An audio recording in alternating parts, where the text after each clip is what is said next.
All right, so I got a bit of a pro tip here for you guys. I was out fishing today. This is a rod I use frequently for braided line heavy cover. Used it for frogging the last few days. Anyway, so it gets a lot of stress on it, whatnot. It's a Bass Pro Tourney Special, nothing fancy. It's like a $60 or $70 rod. You know, pretty decent rod. You know, I don't like to buy the real high end stuff, but anyway. So like most rods, you got your reel seat here, and you've got this threaded portion.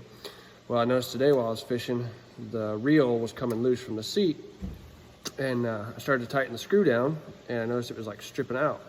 And I looked, and the nut's not cracked or anything like that, but I thought, man, if I had some electrical tape or something, you know, I could wrap it around there and just kind of fill the gap and make it a little tighter, you know.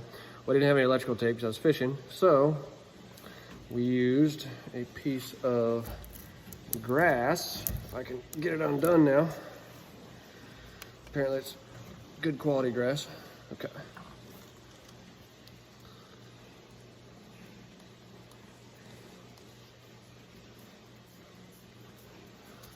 Let's get it here.